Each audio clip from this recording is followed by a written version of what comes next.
What's up, guys? And we're back with the Let's Play 100% free to play series. This is episode number 9, and it is another new day in about a minute here in the Archeworld universe.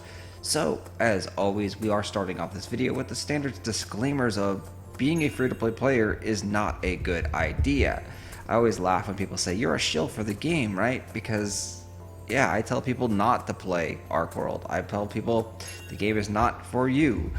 I tell people this all the time. I tell people that you don't want to play as a free-to-play player because it is a lot of work and very little return. Is it possible? Yes, that's what we're doing in this series. Is it possible to win win the lottery and become a millionaire? Yes, it's possible. Will you do it? No, not likely. So, yes, I do not recommend this at all. 100% free-to-play account is very, very bad in my opinion. An investing account is way better, but you also have to know what you're doing. We touched upon this in other videos, that 99% of the people as a free-to-play player will not make any money, and then probably 1% will make money. If you're an invested player, you're probably going to be, 75% of the people will not make any money, and then 25% of the people will probably make money. That is my guess. I have been incredibly successful in this game already. Our initial investment on our actual account that we are playing and using in this game, $5,950, and it is approximate value of $14,000 right now if I were to cash and sell all the stuff out. So you can see incredibly successful in that regard. Whether you think the game is bad or not doing well or any of those things, it really doesn't matter, because the whole point of playing a play to earn game like this is essentially to make money. That's the whole point. So we are still waiting for the daily. We've got a couple of minutes. So before we teleport out of here, we're going to get our daily quest and then go turn it into the community center over here. So that's what we are waiting for right now. But yes, there's also the other thing too of people asking what to do as a free-to-play player. And like, wow, I started the game yesterday and I'm already ahead of Jason and his Let's Play series. Well, congrats. There's different ways to play, right? But you are going to be stuck, just like everyone else, by labor. Labor is the most important thing as a free-to-play player. So labor and Archeum are only earned by the daily quest here. You get a little bit in the green storyline quest, but other than that, you get no labor and you get no Archeum for playing the game. The only way that you get it is through these quests, and that's why we always emphasize you must do these quests every single day, because this is the only way to get labor for a free-to-play player. So just because you're higher level or just because you progress further and faster, you're in actually a worse position, because now you're going to be stuck with no content to do, and you're like, what do I do? And you're like, well, this game sucks. Like, that's what's going to happen, and that's where you're going to end up. And you're like, okay, even if you go and start farming coin purses, for example, like if you farm coin purses like you should, the level 41 coin purses are where you're going to make your consistent money and actually earn as a free-to-play player. At least with this current economy. Stamina potion times 10. So even if you are grinding out those coin purses and you're making, profit there, you're gaining EXP, you can't open them because you don't have the labor points to open them. So you can make a little bit of money. You can open up like 10 a day, but other than that, you're going to run out of labor really, really quick, because those coin purses cost 6 labor. So this is why you can see we're building up our labor pool. We have 549. We have not spent any labor whatsoever, besides 1 coin purse for a quest and achievement. Like, this is all very methodical. This is all very planned out. This is all the reason why we're only doing the daily quest and only progressing slowly, because these things get harder as you level up. The daily quests become harder to do as you level up. Sure, at level 30 you get these 2 quests, but again, 2 out of 4. So generally they say this quest and this quest will be unachievable by free-to-play players. Sometimes you can get lucky, because these are both going to end up being supply logs or supply skin or supply stone. and this is going to be like supply the rare material. So sometimes you can get lucky and you can actually proceed and finish those quests because you have access to a public farm area. We have been growing skiing, and so we also have the soil, so we have the rare drop. But most of the time you're not going to be able to complete these quests without blue salt. You're going to need to buy the logs, or you're going to need to plant the logs. And efficiency wise, it's way better to plant the flowers than it is to plant anything else right now in this server. So if we take a look, we can see the flower gives 0.03 blue salts. When you plant a flower in the correct temperature, so this is the dry temperature, you're going to get approximately 3 of the skians. So that means 9 BSLT, 0.09 BSLT. Log. When you do a log and you plant a log in the correct area, you get approximately 4 logs. So that means you get a total of, we'll round up, 0.08 BSLT. So you can see you're earning 1 additional BSLT, and yesterday the price of the flowers was actually up to 0.04. So flower price has been better. But also with flowers, you also get this one right here. You also get this material, strong scented herb, so you gain even more. And this is why we have planted flowers nonstop. So you can see it's not worth very much, but it's an added little bonus that you get compared to like logs. All right, so now we've got all that out of the way. Let's go ahead and check this. We got a high rank, so we don't need a reroll on that. And now we are going to go and teleport back to our next location. So always recommend, if you do want to play this game and if you are trying to earn, just bypass this step. Bypass the step where you have to grind to get 350 BSLT, the house price. Just put in the 350 BSLT, start off with the house, start off renting it, start off the tent, and then go from there. Because the tent is incredibly profitable. And that is why we are stopping this challenge at that, because I mean, you literally just log in and make your labor potion, and you log in and make your Archeum every single 12 hours. Like, that's what you do when you get your house and your tent. You don't have to play the game anymore at that point. That's the way. If you want to make money, you log in and you make your labor potion, you sell your labor potion, you make your Archeum, you sell your Archeum, the bundles, once you get to 10,000. So that is what you do with your house. There's no more gameplay if you're trying to really earn. You can grind out coin purses and you'll make a small amount of money, but it's probably not worth the time and the effort put in to doing that. And then there's also the fact that, yeah, you could go raiding. So let's touch upon this raiding aspect. So raiding is the endgame content currently in the game. This is where you get the blue Archeum core, the purple Archeum core, the yellow Archeum core. But unfortunately, this game is a PvP game, which means you have to fight other players. So if you're a free-to-play player, you're weaker than another player who's spent some money on the game. You can see that in the gear score rankings. So we'll pull this up over here. So as a free-to-play player, you get about 11,500 gear score. So here's the top 100 players. No free-to-play player is probably in here because in order to get higher than 11.5, you have to spend some money. So sure, they could have earned items in game and progressed further that way, sold them things, but generally all these people have spent some kind of money. Whether they bought it or they earned it in game, it's a different story. And you'll notice that the top player is actually at 17,230. As a free-to-play player, you're not going to be able to hurt that player whatsoever. You're going to get the invalid every time that you try to attack him, because your gear score is so much different than his gear score, and his level is also, ancestral level 5 or maybe ancestral level 6 now. So as a free-to-play player, you're not going to be able to hurt the number 1 player on the server, which kind of sucks.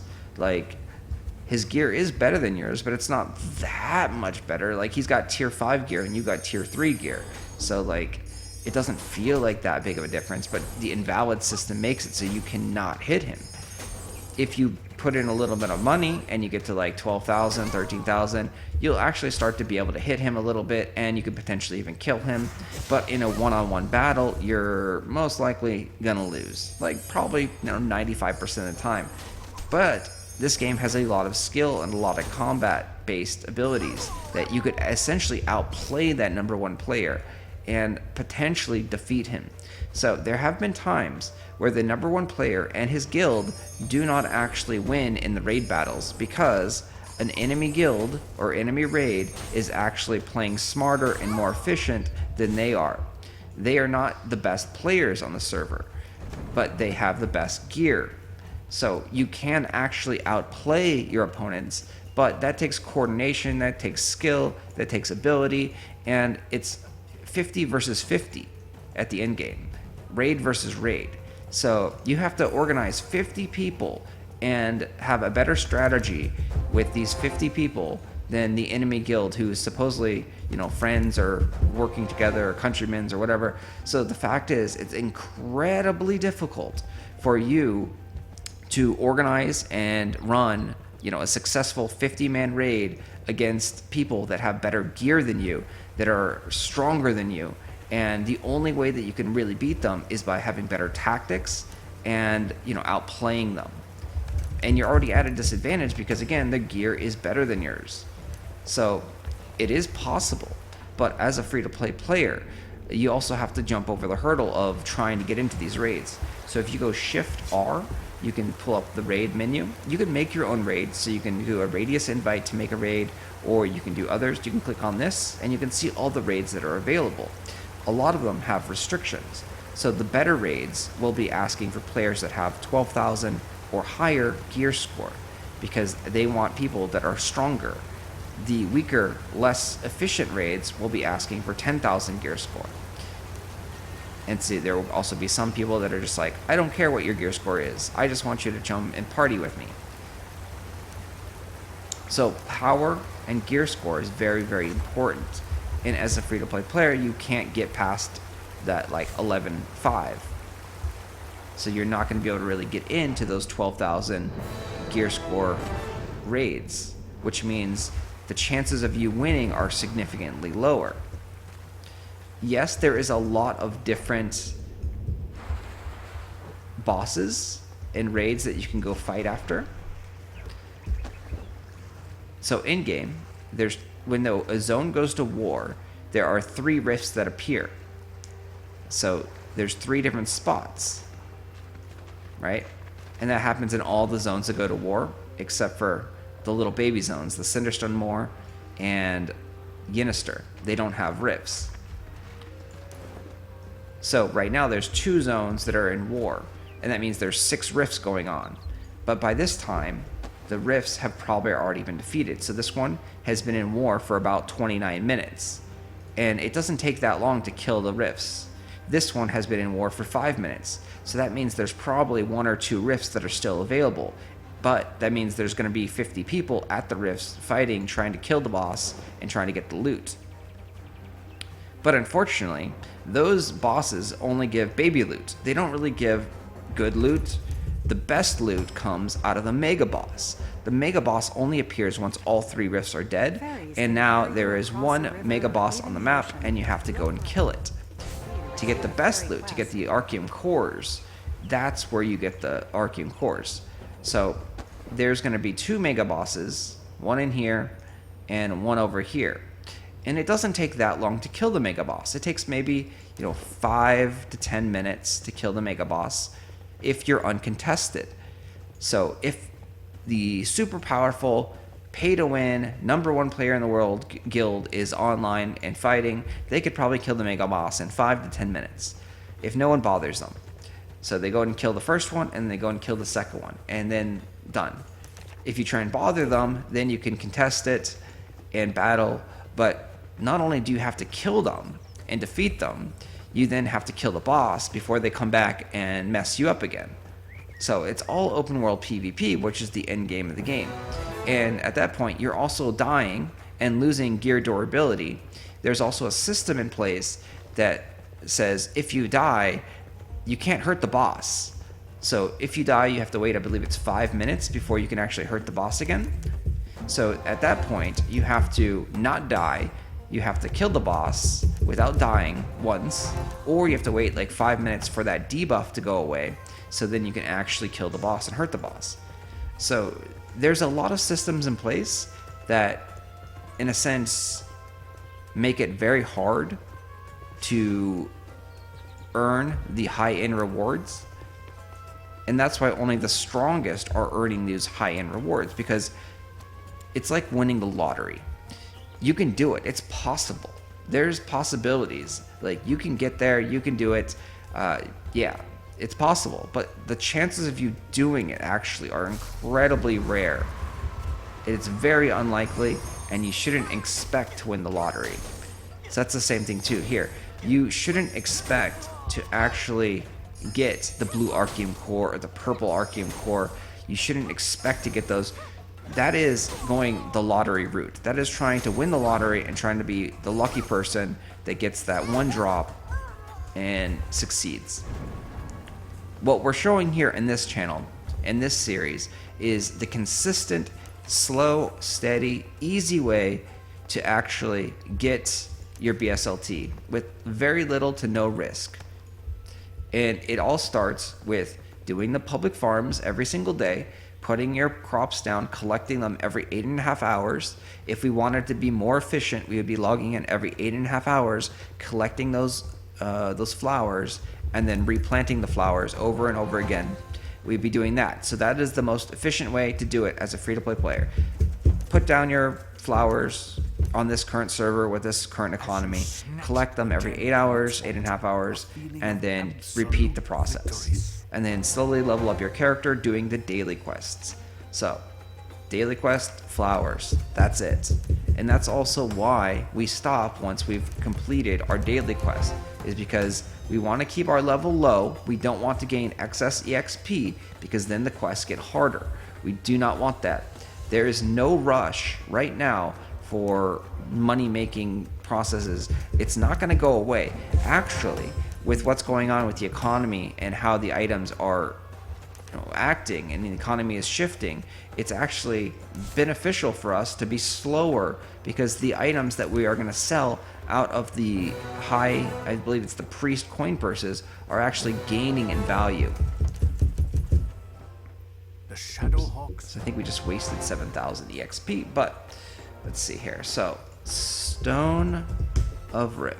So this is the item that is going to make you most of your money out of the noble coin purses. It's called the Stone of Rift. It's the rare version of this, and you'll notice that it is currently around 0.23. So this has been constantly on an increase. You can see the chart here. More and more people are using this, and is constantly going up. The current average for today was 0.31 BSLT. And as you can see, it's always good to see this indicator showing that more and more people are buying it. That means there's more demand for it. So over time, this guy, I think, will probably end up getting close to 1 BSLT per. And the reason is because you need 500 of these to actually upgrade and go to Ancestral Level 1. You also need 6 of these to upgrade your gear and attempt upgrading your gear with the blue Archeum core. You know what? That will be it here for this episode. So you have all the tips and tricks that you need, and you know what to do to consistently earn. You want to farm those coin purses, and then you want to sell that item. I would wait for it to go up a little bit more in value, because right now at the auction house it's only down to that, was it 0.25 range? So it's 0.22. So this is also another thing, is after you get used to the prices of items, you might actually be like, hey, this is a good investment idea. Like, I could buy this at 0.22 and then I could sell it at 0.3.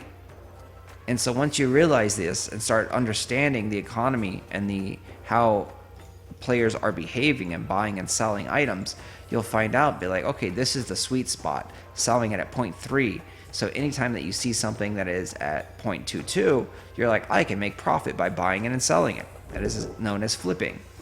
So we will be doing more of that in the future, but we cannot do any of that because we do not have any BSLT yet, and we are also not level 30, so we cannot sell anything on the auction house. Alright guys, I will talk to you guys later. Thanks for watching. As always, hit that like button, subscribe to the channel, and I'll see you in the next one.